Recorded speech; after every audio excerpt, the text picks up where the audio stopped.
अरे योगिता, कितना शर्माओगी यार, तुम्हारा हाथ ही तो पकड़ा है मैंने सिर्फ। हाँ। तुम्हें तो पता है कि मुझे ये सब शादी से पहले बिल्कुल भी ठीक नहीं लगता, और वैसे भी हम पब्लिक प्लेस में हैं। तुमसे कब से कह रही हूँ कि हमें अपनी फैमिली में एक दूसरे के बारे में बता देना चाहिए। अरे बाबा, मैंने ऑलरेडी तुम्हारे बारे में अपने घर वालों को बता दिया है यार, अब तो बस तुम्हारी बारी है। तुम सच कह रहे हो? I love you Aarav. मैं आज ही अपने मम्मी पापा से बात करती हूँ। योगिता आरव एक दूसरे के साथ पिछले 2 सालों से रिलेशनशिप में थे। योगिता थोड़ी शर्मीली किस्म की लड़की थी, इसलिए आज तक उसने कभी भी आरव को ठीक से गले तक नहीं लगाया। दोनों ही एक दूसरे के बारे में अपने माता पिता से बात करते हैं और कुछ ही समय में उनकी शादी हो जाती है। आरव, तेरी चॉइस तो बढ़िया है यार। अगर मैं भी तेरी जगह होता ना, तेरे जैसे जवान होता, तो बिल्कुल योगिता बहू जैसी लड़की से ही शादी करता। अरे जैसे ही क्यों, मैं तो योगिता से ही शादी कर लेता।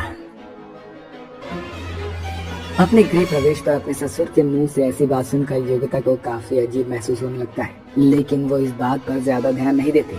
अब आरव और योगिता अपने कमरे में चले जाते हैं और एक दूसरे के साथ काफी अच्छा वक्त बिताते हैं। और आज योगिता का उसके ससुराल में पहला दिन होता है। योगिता अपने कमरे में तैयार हो रही होती है कि तभी योगिता की नंद प्रिया उसके कमरे में आती है।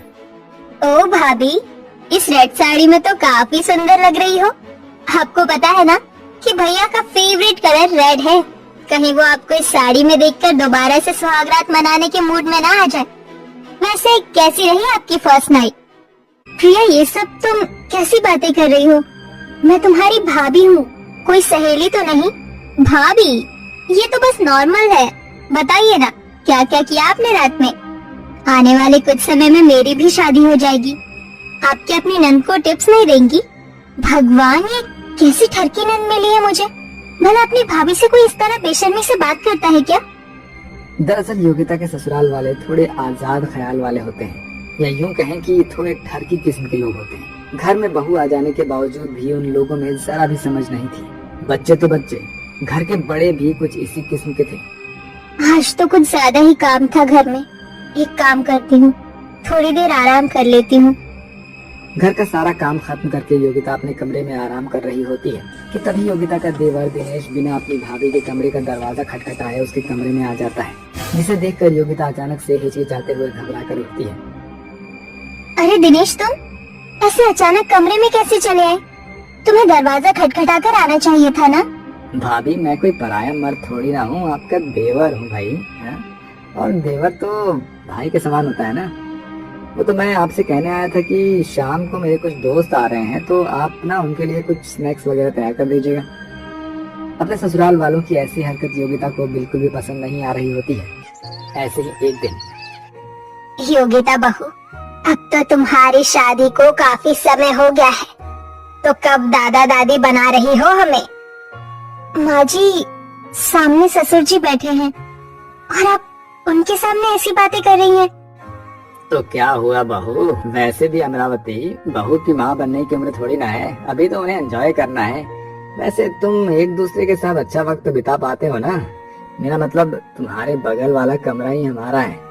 वैसे कल रात तो तुम्हारे कमरे से बहुत आवाजें आ रही थी, हैं? लगता है बहू बेटे में कुछ ज्यादा ही प्यार हो रहा है। अपने ससुर की ऐसी बातें सुनकर योगिता शर्म के मारे पानी पानी हो जाती है और भागती हुई अपने कमरे में चली जाती है। भगवान, ये कैसा ठरकी ससुराल मिला है मुझे। एक से एक ठरकी लोग हैं यहाँ पर। भला बहू से कोई ऐसी बात करता है? कहाँ फंस गई मैं इन लोगों के बीच में। आरव बिजनेस के सिलसिले में घर के बाहर ही रहता था, जिसके चलते योगिता आरव को इन चीजों के बारे में बता नहीं पाती थी। अरे योगिता बहू, कितनी बार कहा है तुझे कि ये सर पर घूंघट लेकर मत घुमा कर।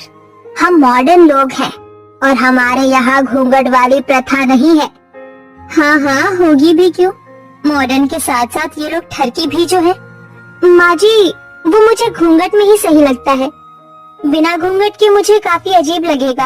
एक बार तू ये घूंघट हटा कर तो देख, बहुत सुंदर लगेगा। अमरावती अपनी बेटी प्रिया के साथ योगिता को जबरदस्ती कमरे में ले जाती है और उसे साड़ी के बजाय एक 1 पीस पहना देती है। वाह भाभी, आप कितनी हॉट लग रही हो। माँ जी, प्रिया, मुझे